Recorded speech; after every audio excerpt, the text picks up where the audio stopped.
Hi, ഞാൻ Merina Joby. Welcome back to Soren Spicy. Soren സ്പൈസിയുടെ പുതിയൊരു എപ്പിസോഡിലോട്ട് എല്ലാവർക്കും സ്വാഗതം.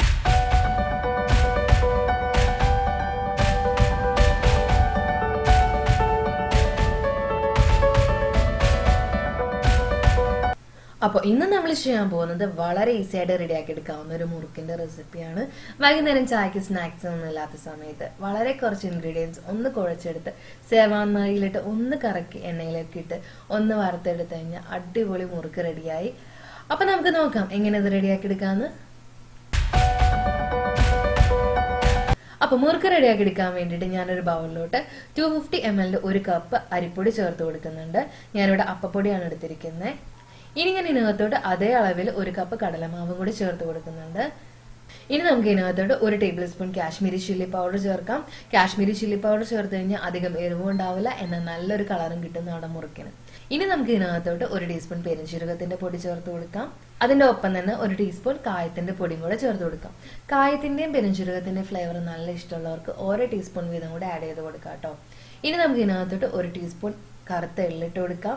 അതിന്റെ കൂടെ തന്നെ 1 ടീസ്പൂൺ ജീരകം കൂടി ഇട്ട് കൊടുക്കാം. അവസാനമായിട്ട് നമുക്ക് ഇതിനകത്ത് ആവശ്യത്തിനുള്ള ഉപ്പും കൂടെ ചേർത്ത് കൊടുക്കാം. എന്നിട്ട് എല്ലാം കൂടെ നന്നായിട്ട് ഒരു സ്പൂൺ വെച്ച് നന്നായിട്ടൊന്ന് മിക്സ് ചെയ്തെടുക്കാം. എന്നിട്ട് ഇനി അല്പാൽപ്പായിട്ട് വെള്ളം ഒഴിച്ച് നല്ല സോഫ്റ്റ് ഡവ് ആക്കി എടുക്കാം. നന്നായിട്ട് കുഴച്ചിട്ട് നല്ല സോഫ്റ്റ് ആയിട്ട് ഇരിക്കണം കേട്ടോ. അല്ലെങ്കിൽ നമ്മൾ സേവാനാഴിയിലിടുമ്പോൾ കറക്കി എടുക്കുമ്പോൾ അടിയിലോട്ട് വരാൻ വേണ്ടിയിട്ട് നല്ല ബുദ്ധിമുട്ടുണ്ടാവും. അതുകൊണ്ട് അത്യാവശ്യം നല്ല സോഫ്റ്റ് ആയിട്ട് തന്നെ മാവ് റെഡിയാക്കി എടുക്കാം. അപ്പൊ നല്ല സോഫ്റ്റ് ആക്കി മാവ് റെഡിയാക്കി എടുത്തതിന് ശേഷം നമുക്ക് സേവാനാഴിയിലോട്ട് ഇട്ട് കൊടുക്കാം. അപ്പൊ മുറുക്ക് റെഡിയാക്കി എടുക്കാൻ വേണ്ടിയിട്ട് ഞാനിവിടെ സ്റ്റാറിന്റെ ഷേപ്പുള്ള ചില്ലാണ് ഇട്ട് എടുത്തിരിക്കുന്നത്. ഇനി നമുക്കിത് സേവാനാഴിയിലോട്ട് ഇട്ട് കൊടുത്തിട്ട് നമ്മുടെ ഡവിന് ഒരു പകുതി എടുത്ത് ഒന്ന് നീളത്തിൽ കയ്യിൽ വെച്ചൊന്ന് ഉരുട്ടി കൊടുക്കാം. എന്നിട്ട് സേവാനാഴിയിലിട്ട് നന്നായിട്ട് പ്രസ് ചെയ്തിട്ട് നമുക്ക് കറക്കി ഒരു റൗണ്ട് ഷേപ്പ് ആക്കി എടുക്കാം. ഞാനിപ്പോൾ ഒരു പ്ലേറ്റിലോട്ടാണ് ചെയ്യുന്നത്. നിങ്ങൾക്ക് എത്ര വട്ടം വേണോ അത്ര വട്ടത്തിൽ മുറുക്ക് റെഡിയാക്കി എടുക്കാം. ചുറ്റും ഒരു കാര്യം ശ്രദ്ധിക്കുക, വിട്ടുപോകരുത്. വിട്ടുപോയി കഴിഞ്ഞ് നമ്മൾ ജോയിൻ ചെയ്ത് കൊടുത്തു കഴിഞ്ഞാൽ എണ്ണയിലോട്ട് ഇടുമ്പോൾ മുറുക്ക് പൊട്ടിപ്പോകാനുള്ള ചാൻസ് ഉണ്ട്.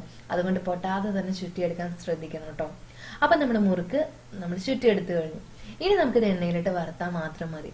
അതിനു വേണ്ടിയിട്ട് നമുക്ക് പ്ലേറ്റ് ഒന്ന് കയ്യിലെടുത്തിട്ട് നമ്മുടെ കൈ മുറുക്കിന്റെ മീതെ വെച്ച് പ്ലേറ്റ് ഒന്ന് കമത്തി കൊടുക്കാം. അപ്പൊ മുറുക്ക് നമ്മുടെ കയ്യിലോട്ട് വീഴും. എന്നിട്ട് നമുക്കത് എണ്ണയിലോട്ട് സാവധാനം വെച്ച് കൊടുക്കാം. എണ്ണയിലിടുമ്പോൾ പ്രത്യേകം ശ്രദ്ധിക്കണം, എണ്ണ തെറിച്ചു പോവാതെ കേട്ടോ. എന്നിട്ട് ഒന്ന് മീഡിയം ഫ്ലെയിമിൽ ഇട്ടിട്ട് ഒന്ന് നന്നായിട്ടൊന്ന് ഫ്രൈ ചെയ്തെടുക്കുക. കളർ ഒന്ന് മാറി വരുമ്പോൾ ഒന്ന് മറിച്ചിട്ട് കൊടുക്കുക. വീണ്ടും മറ്റേ സൈഡും അതേപോലെ തന്നെ കളർ ഒന്ന് മാറ്റി നന്നായിട്ട് ഫ്രൈ ചെയ്തെടുക്കാം. ഇനി നമുക്ക് കോരിയെടുക്കാം. എത്ര വലുപ്പത്തിലുള്ള മുറുക്ക് വേണമെങ്കിലും നമുക്ക് റെഡിയാക്കി എടുക്കാം. നിങ്ങളുടെ പാത്രത്തിന്റെ വലുപ്പത്തിനനുസരിച്ച് അറ്റ് എ ടൈം 3 or 4 മുറുക്ക് വരെ റെഡിയാക്കി എടുക്കാം. അപ്പൊ എല്ലാവരും ഒന്ന് ട്രൈ ചെയ്ത് നോക്കുക. വളരെ ഈസി ആയിട്ട് നമുക്കൊരു 10 മിനിറ്റ് കൊണ്ട് റെഡിയാക്കി എടുക്കാവുന്ന മുറുക്കാണ്. അപ്പൊ എല്ലാവരും ട്രൈ ചെയ്ത് നോക്കുക കേട്ടോ.